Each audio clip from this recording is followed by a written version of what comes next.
The invite said black tie, but the real dress code was audacity. Imagine walking down the aisle wearing a $50,000 Vera Wang gown, smirking at the ex-wife sitting in the back row, thinking you've just stolen her fortune, her husband, and her life. Tiffany Miller thought she had checkmated the Sterling family. She thought the ring on her finger was the key to the city. But she forgot one tiny detail. The groom didn't own the fortune. The groom didn't even own the tuxedo he was wearing. The bride's mother. She owned the venue, the bank, and the very ground they were standing on. And she was about to turn this wedding into an eviction notice. This is the story of how a mistress celebrated too early, and a mother-in-law ended it all with 4 words. The dinner plates were bone china, rimmed with 24-carat gold, resting on a table of mahogany that had been in the Sterling family since the shipping boom of the 1920s. David Caldwell sat at the head of the table, swirling a glass of Pinot Noir, feeling every bit the master of the universe. To the outside world, David was the CEO of Sterling Caldwell Developments, a titan of Chicago real estate. He was handsome in that rugged, aging, gracefully way, salt and pepper hair, jawline sharp enough to cut glass, and a smile that disarmed investors. But the truth, the one that whispered in the quiet halls of their Lake Shore Drive penthouse, was that David was merely a tenant in the House of Sterling. His wife, Amelia Sterling, sat across from him. She was quiet, elegant, and possessed a softness that people often mistook for weakness. She had spent the last 15 years raising their 2 children, attending charity galas, and letting David run the company her father had built, and her mother, Eleanor, had expanded into an empire. "You're quiet tonight, Amelia," David said, not looking up from his phone. "Just thinking, David," Amelia replied, her voice steady, "about the gala next week. And about Tiffany." David froze. The wine glass stopped mid-swirl. "Tiffany, my executive assistant. What about her? She called the house today, on your private line. She seemed very familiar." David laughed, a sharp, nervous sound. "She's young Amelia. She doesn't understand boundaries. She was probably just confirming the flight details for the Tokyo conference. I'll speak to her." He wouldn't speak to her. He would sleep with her. He had been sleeping with Tiffany Miller for 6 months. Tiffany was everything Amelia wasn't. She was 24, loud, hungry, and unburdened by the weight of a legacy. She didn't care about the Sterling history. She cared about the Sterling credit card limit. She made David feel like a conqueror, not a custodian of someone else's money. The affair had started as a cliché, late nights at the office, a shared taxia, moment of weakness that turned into a weekly habit. But Tiffany was ambitious. She wasn't content being the Tuesday night secret. She wanted the Sunday morning spotlight. 2 weeks later, the bomb dropped. It wasn't a subtle explosion. It happened at the Sterling annual charity ball held at the Palmer House Hilton. The room was filled with Chicago's elite senators, old money families, and tech billionaires. Eleanor Sterling, the matriarch, was there holding court in the center of the room. Eleanor was 68, with hair like spun silver and eyes like cold steel. She leaned on a cane, not because she needed it, but because it looked like a scepter. David entered with Amelia on his arm, but his eyes were scanning the room for Tiffany. She wasn't supposed to be there. But there she was, wearing a dress that was too red, too tight, and far too expensive for an assistant's salary. She walked right up to the Sterling family table. "David," Tiffany said, her voice carrying over the gentle hum of the string quartet. "We need to talk. I can't hide it anymore." Amelia went rigid. Eleanor didn't even blink. She just took a slow sip of her champagne. "Tiffany not here," David hissed, grabbing her elbow. "Yes, here." Tiffany pulled away, placing a hand on her stomach. The gesture was universal. The room went silent. "I'm pregnant, David, and I'm done being the dirty little secret. You told me you loved me. You told me this marriage was a sham." David looked at Amelia, expecting tears, expecting a scene. But Amelia just looked at him with a profound, exhausting sadness. "Is it true?" Amelia asked. "Amelia, look, it's complicated," David stammered. "It's not complicated," Tiffany interjected, stepping closer to David, marking her territory. "We're in love. He's leaving you." Eleanor Sterling finally spoke. Her voice wasn't loud, but it cut through the room like a razor. "David, is this woman telling the truth?" David straightened his spine. He looked at the terrified faces of the board members, then at Tiffany's defiant glare. He made a calculation. He had been running the company for a decade. He knew where the bodies were buried. He had contacts leverage. If he left, the stock would tank. He thought he held the cards. "Yes," David said, his voice gaining strength. "I'm sorry, Amelia, but I'm in love with Tiffany, and she is carrying my child. I want a divorce." Amelia nodded slowly. She took her napkin, dabbed the corner of her mouth, and stood up. "Very well, David. I'll have Harrison send over the papers in the morning." She walked away without a tear. Tiffany beamed, clutching David's arm. She had won. She had dethroned the princess. Eleanor watched her daughter leave, then turned her gaze to David. "You are making a mistake, David, a very expensive one." "I built this company's modern portfolio, Eleanor." David scoffed, emboldened by the adrenaline. "I'm entitled to my share. The courts will see to that. We didn't sign a prenup 15 years ago because you didn't think I'd last. That was your mistake." Eleanor smiled. It was a terrifying smile. "We shall see." The divorce proceedings were shockingly fast.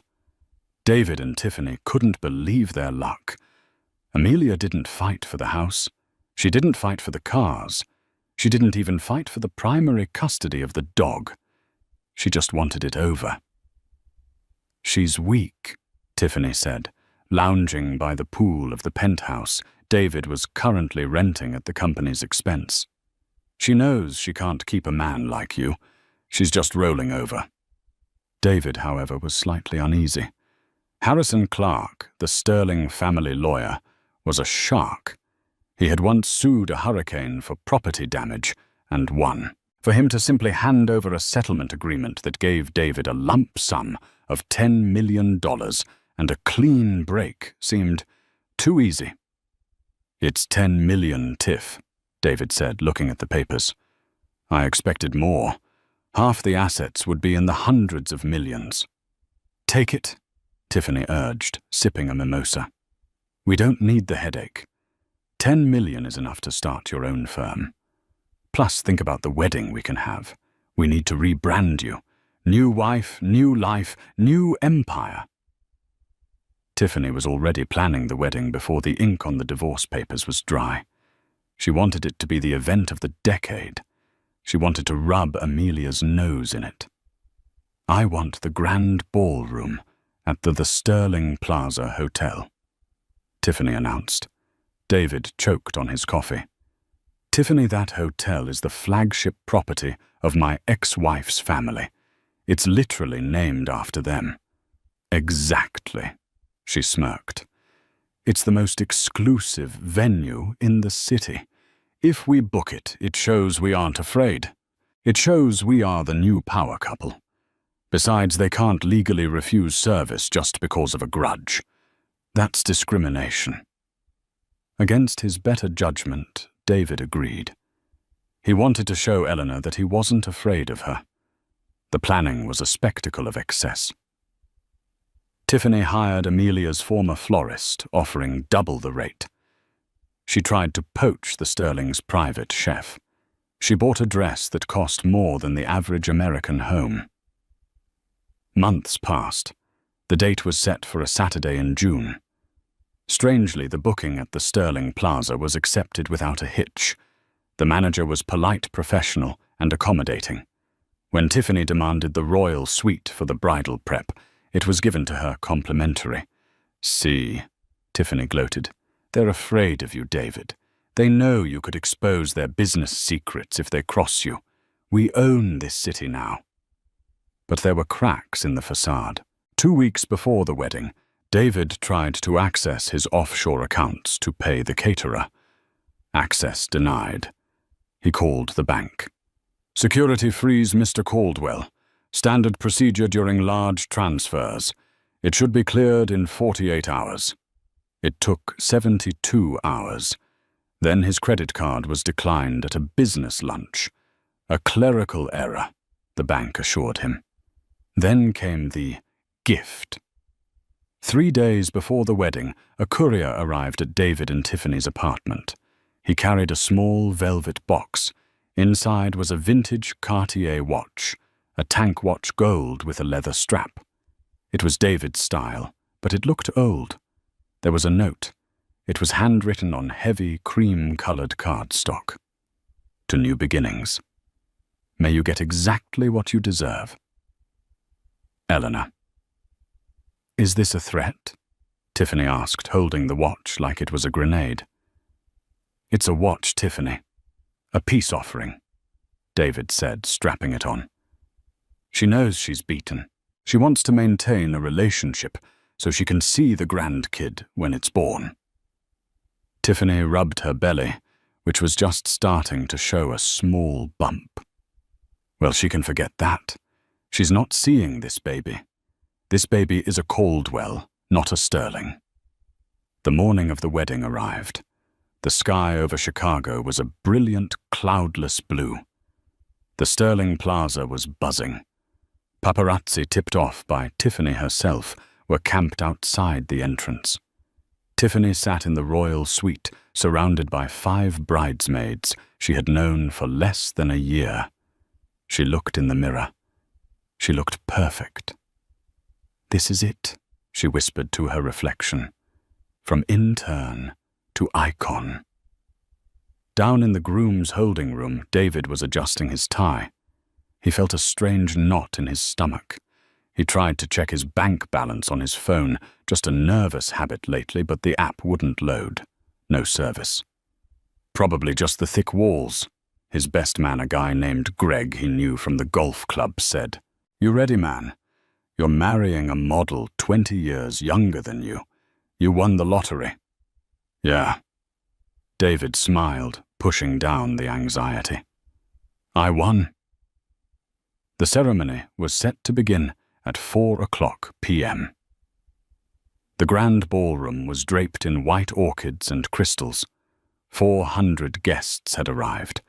Many were David's business associates, people who wanted to stay on the good side of the man they thought was a rising rival to the Sterling Empire.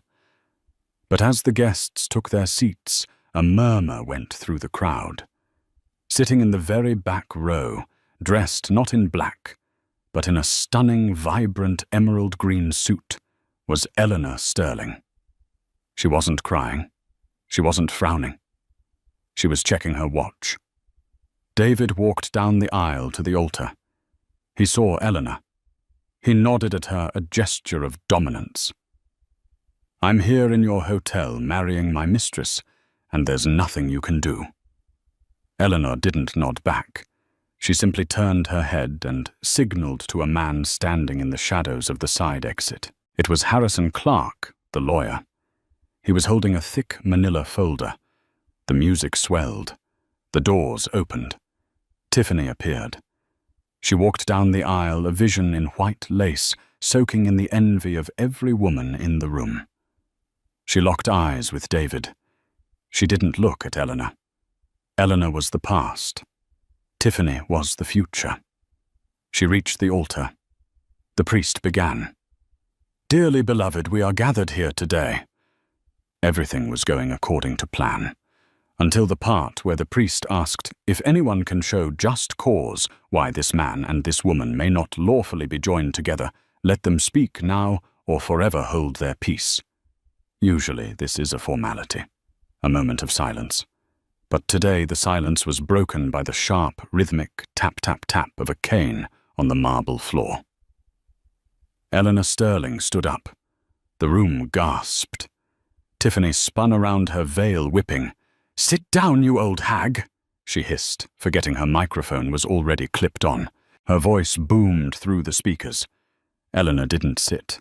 She walked slowly to the center of the aisle. "I don't object to the marriage," Eleanor said, her voice projecting clearly without a microphone. "By all means, marry him. He's going to need the emotional support." "Then get out," David shouted, his face turning red. "Security, remove her." "Security works for me, David," Eleanor said calmly, "as does the priest, as does the catering staff, as does the bank that holds the mortgage on the penthouse you're currently sleeping in." "What are you talking about?" David stepped off the altar, approaching her. "We have a settlement. I have $10 million. "You had $10 million, Eleanor corrected, "until 3:55 p.m. today." She motioned to Harrison Clark. He stepped forward and handed a document to David. "What is this?"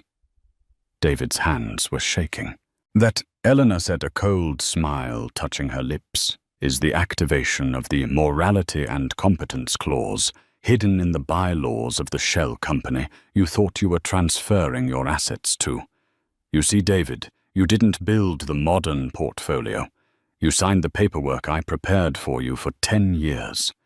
And you signed your exit papers without reading the addendum on page 42. "Page 42, David whispered. "The clause states that if the departing executive engages in public acts that damage the Sterling brand reputation on Sterling property, the severance is forfeited to cover damages."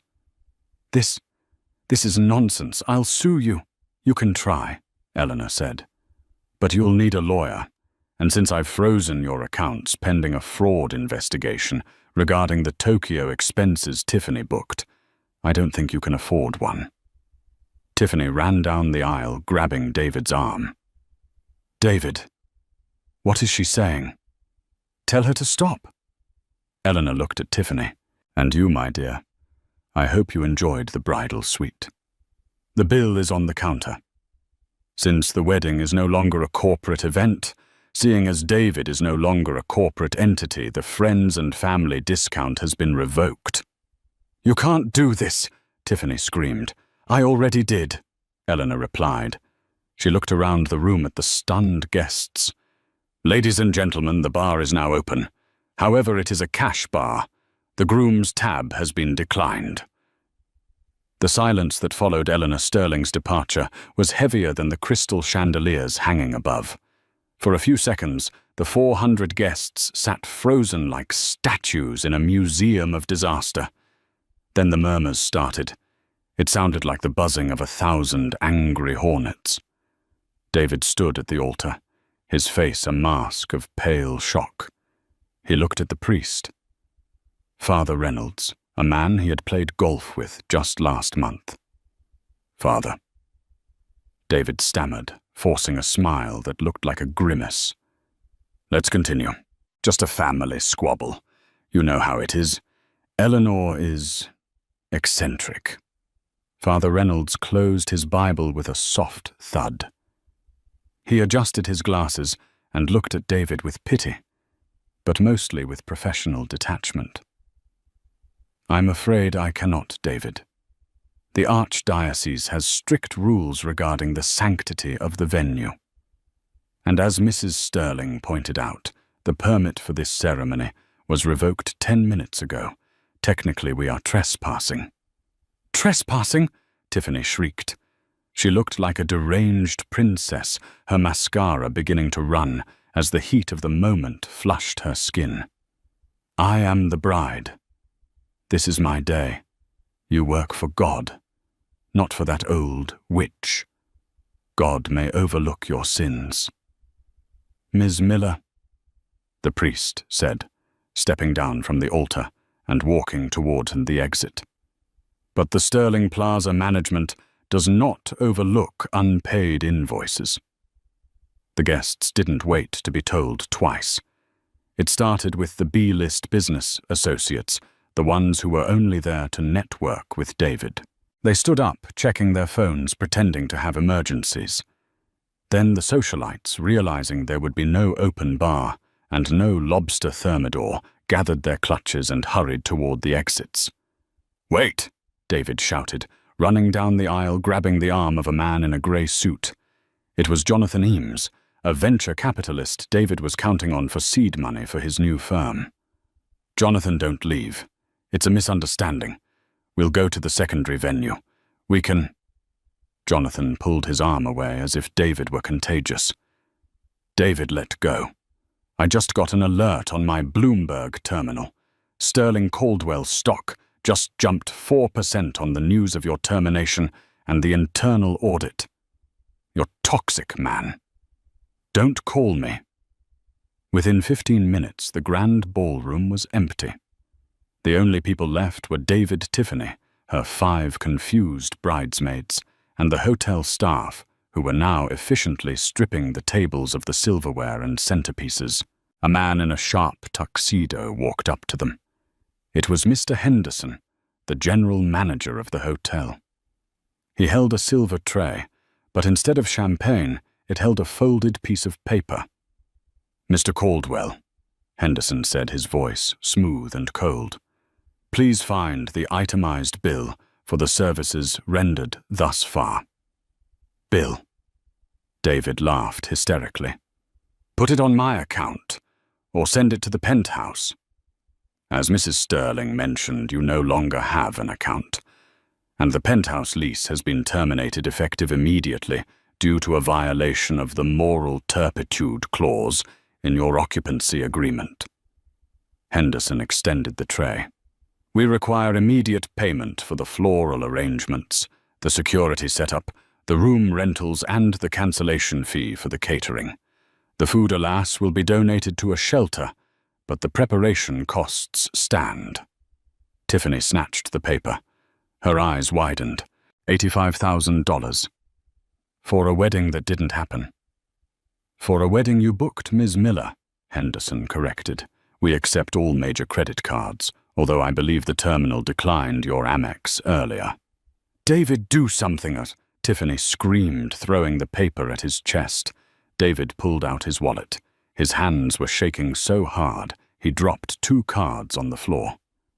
He picked up his black card, the symbol of his status for the last 10 years. He handed it to Henderson. Henderson produced a portable card reader. He inserted the card. Beep. Declined. "Try this one," David said, sweat dripping down his forehead. He handed a Visa. Beep. Declined.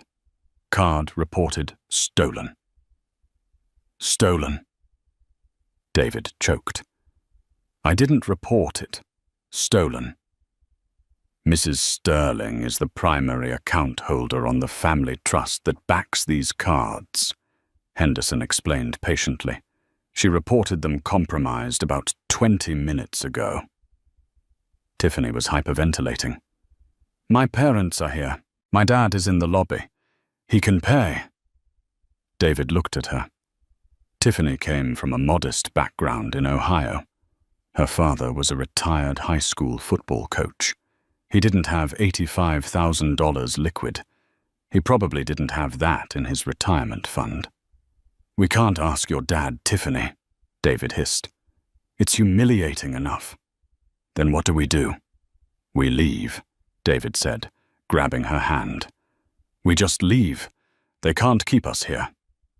He turned to walk out, but 2 large security guards blocked the path. "The police have already been called regarding the theft of services," Henderson said, checking his watch. "However, Mrs. Sterling left instructions. She is willing to absorb the cost of the cancellation. If you agree to vacate the premises immediately and surrender the engagement ring." Tiffany gasped, clutching her left hand. The ring was a 4-carat cushion, cut diamond. It was worth nearly $100,000. It was her insurance policy. "No," Tiffany cried. "It's mine. He gave it to me." "Technically," Henderson said, "Mr. Caldwell purchased that ring using a company expense account labeled Client Relations. Since the marriage did not occur and the purchase was unauthorized, it is company property." David looked at the security guards, then at Tiffany, then at the ring. He was tired. He was broke. And he saw the flashing lights of a police cruiser reflecting against the lobby glass doors down the hall. "Give him the ring, Tiffany," David said, his voice hollow. "David, are you crazy?" "Give him the damn ring," David roared, snapping for the first time. "We have no money. We have no lawyers. Do you want to give birth in a holding cell?" Sobbing, Tiffany slid the ring off her finger. She slammed it onto the silver tray.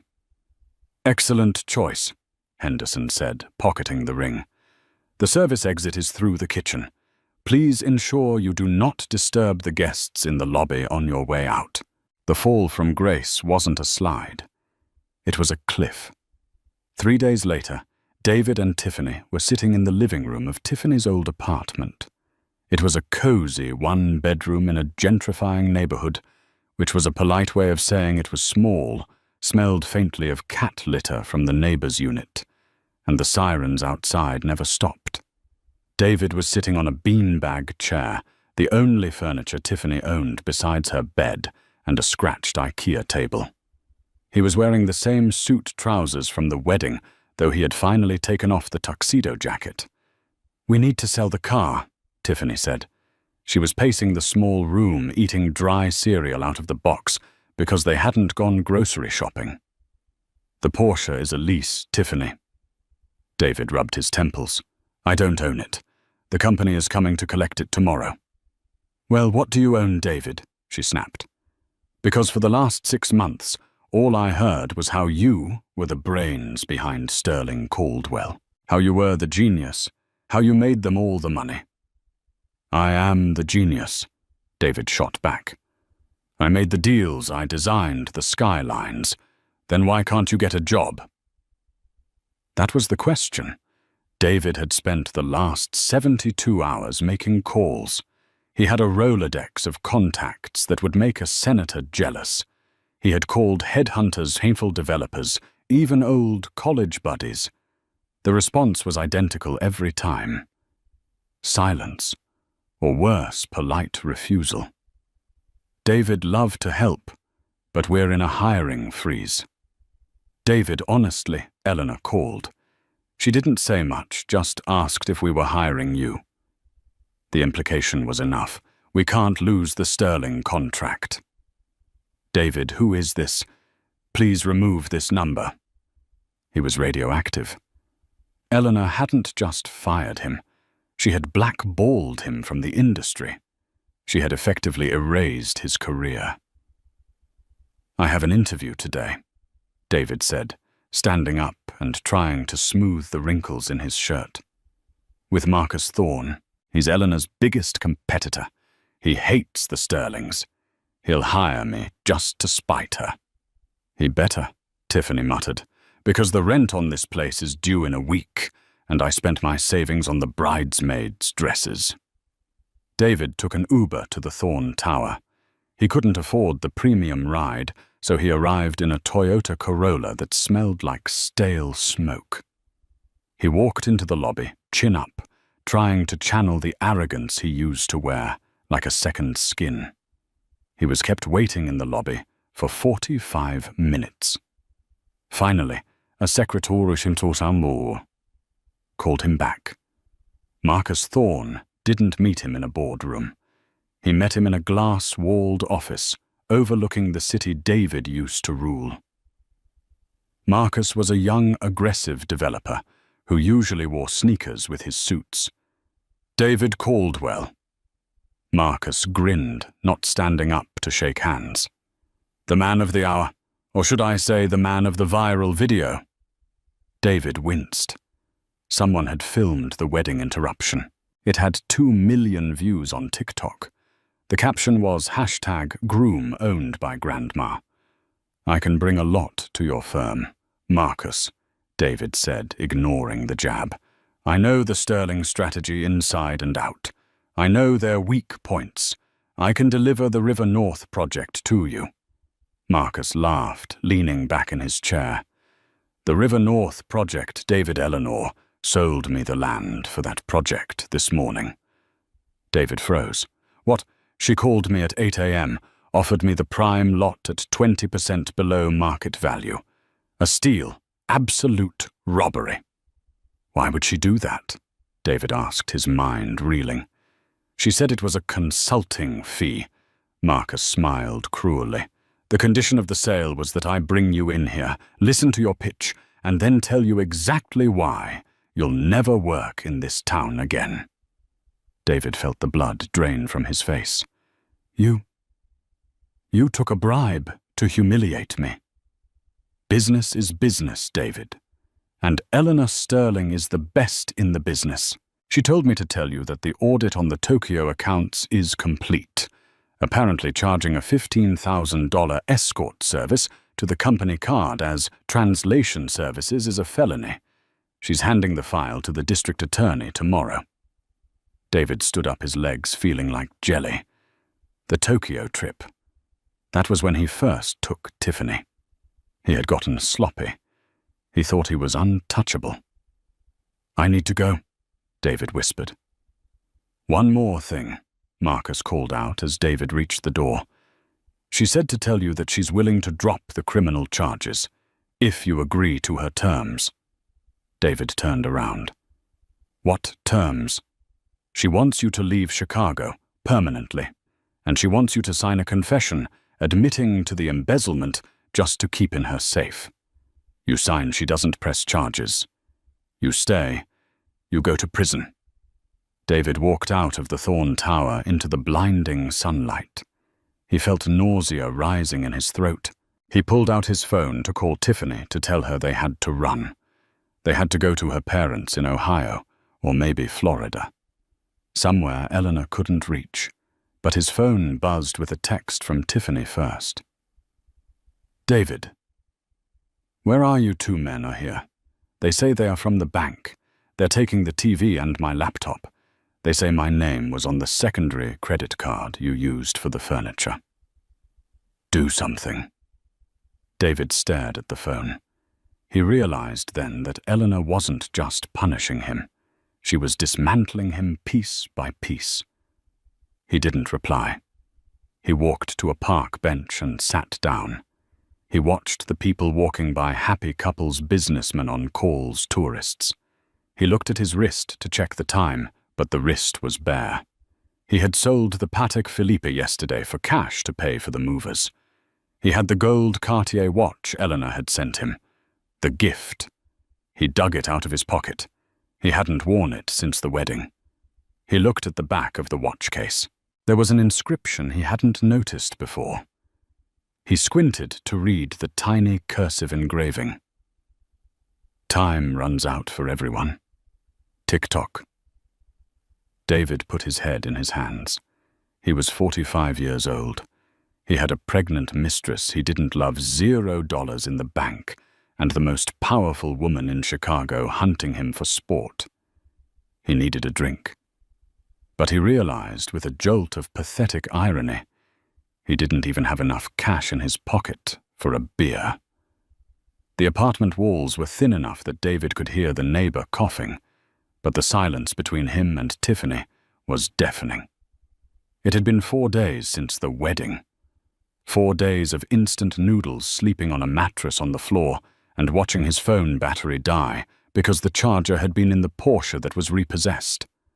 Tiffany wasn't handling the transition to poverty well. She sat on the edge of the mattress, scrolling through Instagram on her phone, the only thing she hadn't sold yet. My friends are blocking me, she said, her voice flat. Jessica, who I've known since college, blocked me. The bridal party group chat deleted. They were fair-weather friends, Tiff. David grunted, staring at the ceiling. We'll make new ones, once I get back on my feet. Get back on your feet? Tiffany laughed, a harsh, jagged sound. David, you don't have feet. Eleanor cut them off. I called my dad. He said if I come home, I can stay in the basement, but you're not welcome. He saw the TikTok. We're a team, remember? David sat up, trying to touch her arm. You, me, and the baby. We just need to leave Chicago. We'll go to Houston. I have contacts there. Tiffany pulled her arm away. She looked at him. Really looked at him for the first time, without the filter of wealth. She saw the grey roots coming in the wrinkles around his eyes, the desperation. She realized she wasn't looking at a tycoon. She was looking at an unemployed, middle-aged man with a fraud investigation hanging over his head. I'm going for a walk, she said, standing up. I need air. Take my coat, David offered. It's chilly. I don't need your coat, she snapped. She grabbed her purse and walked out the door. She didn't go for a walk. She walked 3 blocks to a Starbucks, bought a coffee with the last $5 in her hidden emergency cash, and made a phone call. Sterling Enterprises Harrison Clark's office, a crisp voice answered. This is Tiffany Miller, she said, her hand trembling. Don't hang up. I have information about the Tokyo accounts, about the offshore shells. I know where he hid the hard drive. There was a pause. Then the secretary's voice returned, sweeter this time. Please hold for Mr. Clark. An hour later, a black town car pulled up to the curb. Tiffany got in. She didn't look back at the apartment. Back in the apartment, David waited. 1 hour became 3. 3 became 6. Night fell. He started to worry. Maybe something happened to the baby. He borrowed the neighbor's phone to call her. It went straight to voicemail. He paced the room.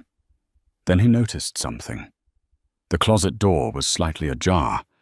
He opened it. Her suitcase was gone. Her makeup bag was gone. On the IKEA table, there wasn't a note. There was just a pregnancy test kit box. Empty. Confused. David looked at the trash can.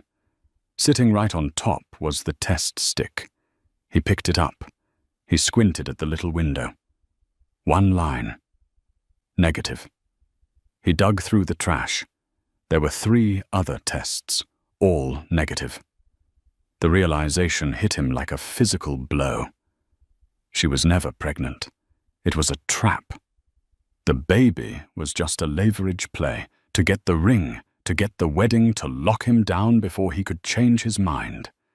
And now that the money was gone, the baby was gone, too. David sank to the floor, holding the plastic stick. He laughed. It started as a chuckle and turned into a manic sob. He had blown up his life, his marriage, and his reputation for a lie. Then the pounding on the door started. Police, open up! David didn't run. He didn't have the energy. He walked to the door and opened it. 2 officers stood there, flanked by Harrison Clark. David Caldwell, the officer asked. Yes. You're under arrest for corporate embezzlement, wire fraud, and grand larceny. Hands behind your back. As they cuffed him, David looked at Harrison. How I wiped the servers. Harrison adjusted his silk tie. You did. But Ms. Miller kept a backup. She just handed it over in exchange for immunity. She's on a flight to Phoenix as we speak. One way. David was marched out into the flashing red and blue lights. The neighbors he felt superior to were all watching filming with their phones. The interrogation room was cold, smelling of stale coffee and fear. David had been there for 24 hours. His suit was wrinkled, his stubble was thick, and his arrogance was entirely gone. The door opened. He expected his public defender. Instead, Amelia Sterling walked in. She looked different. Not flashy, not vindictive. She looked free. She wore a simple cream blouse and trousers, her hair pulled back. She sat down across from him. She didn't have a lawyer with her. "Amelia," David croaked. "Amelia, please. You have to help me. They're talking about 10 years, minimum." "Hello, David," she said softly. "I made a mistake," David pleaded, leaning forward, the handcuffs clinking against the metal table. "I was seduced. I was foolish. But I'm the father of your children. Don't let them see their father in prison." "The children are fine, David. They are at boarding school in Switzerland. I told them you've gone on a long sabbatical to find yourself." "Amelia, that girl. She lied. She wasn't pregnant. She set me up. I can fix this. If you just talk to Eleanor, tell her to drop the charges, I'll sign anything." Amelia looked at him with a gaze that wasn't angry, just disappointed. "You still don't get it, do you? This isn't about Tiffany. This is about you. You spent 15 years thinking you were the smartest person in the room. You thought my mother was old and I was stupid." "I never thought you were stupid." David lied. "Yes, you did. You thought my silence was submission. It was patience." Amelia placed a folder on the table. "What is this?" "Mother wanted to let you rot," Amelia said. "She wanted to watch the trial on TV with popcorn. But I convinced her otherwise." David felt a spark of hope. "You did? Why?" "Because I don't want your name dragging my children down in the press for the next 2 years. I want the name Caldwell to disappear." She slid the folder toward him. "This is a plea deal, but not with the district attorney, with us." David opened it. His eyes scanned the pages. "We will withdraw the complaint. We will attribute the missing funds to a clerical error in the international accounting software. The police will release you due to lack of evidence." "Thank God." David breathed, tears welling up. "Thank you, Amelia." "Read the rest," she said sharply. David looked at the bottom of the page. Condition 1. David Caldwell must legally change his name. He may never use the name Caldwell or Sterling again. Condition 2. He is permanently banned from the state of Illinois. Condition 3. He accepts the position of night shift manager at a Sterling-owned logistical warehouse in Anchorage, Alaska. Condition 4. His wages will be garnished at 75% until the stolen $4.2 million is repaid. At his current salary, this will take approximately 140 years. "Alaska," David whispered. "A warehouse. Amelia, I'm a CEO." "You are an unemployed thief," Amelia corrected. "Those are the terms. You sign, you walk out of here, get on a bus and go to Alaska. You get a small apartment, a warm coat and a job. You don't sign. The DA walks in next and you go to Statesville prison for 15 years. David looked at the pen. He looked at Amelia. He remembered the cold nights in the penthouse, the gold plates, the feeling of power. It all seemed like a dream now. "Does she know?" David asked, referring to Tiffany. "Tiffany." Amelia smiled faintly. "Harrison gave her $5,000 and a bus ticket. Last I heard, she's waitressing in a diner in Arizona. She's someone else's problem now." David picked up the pen. His hand shook. "I'm sorry, Amelia," he said, and this time he almost meant it. "I know, David," she replied, standing up and smoothing her pants. "Goodbye." He signed the paper. The ink on the plea deal was barely dry when the reality of David's new existence began to take hold. He wasn't given time to mourn his former life. There was no farewell party, no packing of boxes in the penthouse. There was only Harrison Clark standing by the back exit of the police station with a plastic bag containing a thrift store winter coat, a bus ticket, and a new driver's license. David looked at the license. The photo was his, taken at the station looking haggard and grey, but the name read Arthur Penhaligon. Arthur. David spat the taste of ash in his mouth. Who is Arthur? Arthur is a nobody, Harrison said, checking his Rolex, a watch David used to admire. And that is exactly what you are now. The bus leaves from the Greyhound station in 40 minutes. Do not miss it. If you are found within Illinois state lines after midnight, the deal is void, and I will personally drive you to Statesville Prison. David didn't argue. He took the bag. He walked the 12 blocks to the station in the rain, his Italian loafers the last remnant of his wealth soaking through with dirty street water. 3 months later, the heat in Kingman, Arizona was enough to melt the asphalt. Tiffany Miller wiped the sweat from her forehead with the back of her hand. She was wearing a polyester uniform that smelled of fryer grease and stale coffee. Her name tag, crookedly pinned to her chest, read Tiff. She was working the lunch rush at Big Earl's Pit Stop, a roadside diner frequented by long-haul truckers and tourists who had taken a wrong turn on the way to the Grand Canyon. Hey, Tiff refill on the sweet tea, sweetheart. A man with grease under his fingernails shouted from booth 4. Coming, Tiffany muttered, grabbing the pitcher. Her feet throbbed. She was used to wearing Louboutins, not orthopedic sneakers from Walmart. As she poured the tea, the television mounted in the corner of the diner caught her eye. It was a rerun of Entertainment Tonight. The headline flashed across the screen, Chicago's elite, where are they now? Tiffany froze. The pitcher overflowed, spilling sticky tea onto the table. Hey, watch it, the trucker yelled, but Tiffany couldn't look away.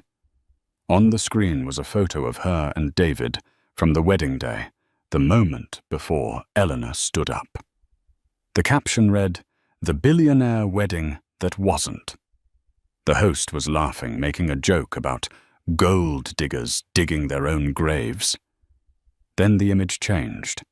It showed a paparazzi shot of Tiffany leaving the engagement ring on the silver tray. That's me, she whispered, a lump forming in her throat. That ain't you, the trucker laughed, wiping the table with napkins. That girl was almost rich. You're just clumsy. Tiffany walked back to the kitchen, the laughter of the diner patrons ringing in her ears. She leaned against the stainless steel counter and slid down to the floor. She checked her bank account on her phone. Balance $412.50. She thought about the hard drive she had stolen. She thought about the immunity she had bought with it. She was free, yes. She wasn't in jail. But as she looked around the greasy kitchen, smelling the burning onions, she realized Eleanor Sterling hadn't just defeated her. Eleanor had erased her potential. Tiffany wasn't a villain anymore. She was a punchline. And in the brutal heat of the Arizona desert, she realized she would spend the rest of her life serving people who had a fraction of the ambition she once had. 4,000 miles away, the wind didn't burn. It bit. Anchorage, Alaska was in the grip of a polar vortex. The temperature was 20 degrees below zero. At the Sterling Logistics Northern Hub, a massive corrugated metal warehouse on the edge of the tundra, the night shift was halfway done. David, now Arthur, pushed a heavy cart of frozen seafood crates up a ramp. His back screamed in protest. His hands, gloved in thick wool, were stiff with cold. "Move it, Penhaligon," the shift supervisor shouted. His name was Jerry, a man 10 years younger than David, who enjoyed wielding his tiny amount of power. Truck number 4 leaves in 10 minutes. If those crabs aren't loaded, I'm docking your pay. I'm moving as fast as I can, Jerry. David wheezed, his breath forming clouds in the frigid air. Not fast enough. Maybe that's why you're a 45-year-old rookie. Jerry sneered. David gritted his teeth and shoved the cart. He slipped on a patch of ice, his knees slamming into the concrete. Pain shot up his legs. He lay there for a second, staring at the industrial lights buzzing overhead. He remembered the lights of the chandelier in the penthouse. He remembered the feel of silk sheets. He remembered the taste of 1942 Pinot Noir. Now the only thing he tasted was bile and the metallic tang of blood from biting his lip. He hauled himself up. He checked his wrist.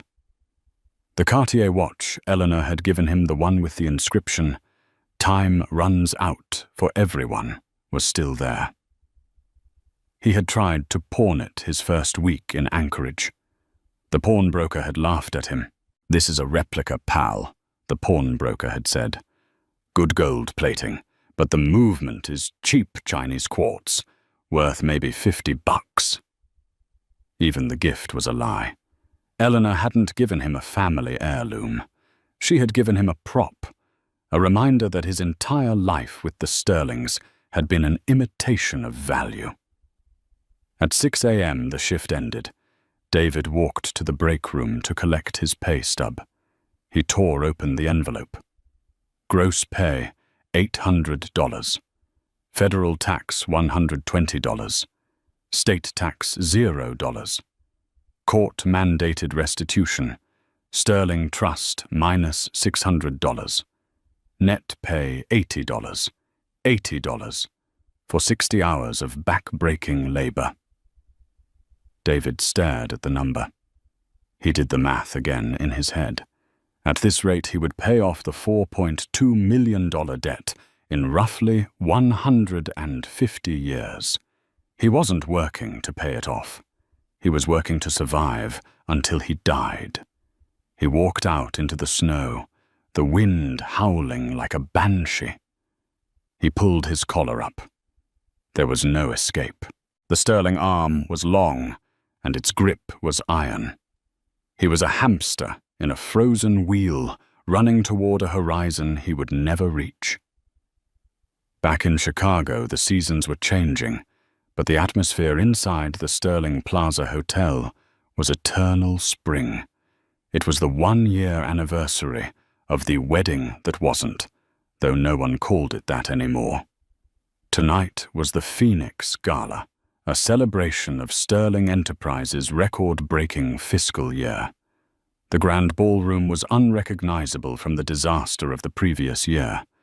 The white orchids were replaced by vibrant gold and violet arrangements. The air smelled of expensive perfume and success. Amelia Sterling moved through the crowd like royalty. She wasn't the quiet, shadow-dwelling wife anymore. She was the CEO. She had taken the reins after David's departure, and to the shock of the board and perhaps even her mother, she was brilliant. She led with empathy, but she negotiated with steel. Amelia, darling. It was Marcus Thorne, the rival developer, who had humiliated David. He bowed slightly. The River North project is ahead of schedule. You were right about the zoning permits. Brilliant maneuver. Thank you, Marcus. Amelia smiled, sipping her sparkling water. I learned from the best, and I learned from the worst. She made her way to the head table where Eleanor Sterling sat. Eleanor was frailer now, using a wheelchair, but her eyes were still as sharp as diamonds. You look tired, Mother, Amelia said, sitting beside her and taking her hand. You should go upstairs and rest. I'm not tired, Eleanor replied, her voice a dry rasp. I'm entertained. Entertained by what? Eleanor tapped her phone screen. Harrison sends me the weekly reports from the north. Amelia looked away. I don't need to see them. You should, Eleanor insisted. It's important to remember that mercy is a luxury we cannot always afford. But justice is a necessity. Amelia looked at the phone. It was a video clip. It showed a man in a warehouse, slipping on ice, falling and struggling to get back up. Do you pity him? Eleanor asked. Amelia watched the man on the screen, the man she had loved for 15 years, the man who had slept with her assistant and tried to steal her heritage. She searched her heart for pity. She found none. No, Amelia said softly. I don't pity him. He chose his path. He wanted everything without earning anything. Now he has exactly what he earned. Good, Eleanor nodded. Then my work is done. The gala ended at midnight. The guests spilled out onto the magnificent mile, laughing drunk on champagne and power. In the shadows of the hotel lobby, Harrison Clark stood by the security monitors. He typed a final email to the HR department of the Anchorage Logistics Hub. Subject: Employee 8940-B. Penhaligon message: increase shift rotation to include weekends. Productivity metrics are slipping. If he complains, remind him of the alternative clause in his plea agreement regarding state penitentiary transfer. Harrison hit send. He closed his laptop. Outside, the Chicago wind was gentle, carrying the scent of the lake. In Arizona, Tiffany Miller was sleeping in a trailer that shook every time a train passed, dreaming of a dress she would never wear again. In Alaska, David Caldwell sat on the edge of a cot in a room the size of a prison cell, eating a can of cold beans, listening to the wind try to tear the roof off. He looked at the fake gold watch. Tick, tock. The time hadn't run out. It had just slowed down to an agonizing crawl. The drama was over, the audience had gone home, and the actors who had tried to steal the show were left in the dark, realizing too late that the curtain never really falls, it just crushes you. And there you have it, the complete unadulterated downfall of David Caldwell and Tiffany Miller. It's a story that proves one universal rule. The higher you climb on a ladder built of lies, the harder you hit the ground when the truth kicks it out from under you. David thought he was playing chess, but he didn't realize he was just a pawn on Eleanor Sterling's board. He traded a life of luxury and a loyal wife for a fleeting ego boost and a fake gold watch. And Tiffany. She learned that marrying up only works if the man you're marrying actually owns the elevator. This wasn't just revenge. It was a corporate liquidation of two human beings' futures. It makes you wonder, was Eleanor Sterling a monster, or was she simply the ultimate protector of her family's his legacy? I want to hear from you in the comments below. Question of the day. Did Amelia let David off too easy with the Alaska deal, or is working in a frozen warehouse for the rest of his life? Actually, worse than prison. And what about Tiffany? Did she deserve to lose everything? Or was she just a victim of David's manipulation? If you loved this saga of wealth, betrayal, and icy justice, please hit that like button. It helps get these stories out to more people. Subscribe and turn on the notification bell so you're the first to know when the next drama drops. I've got a story coming up next week about a lottery winner who hid the ticket from his wife until she found the receipt. You won't want to miss it. Thanks for watching, and remember, be careful who you cross because you never know who really owns the venue.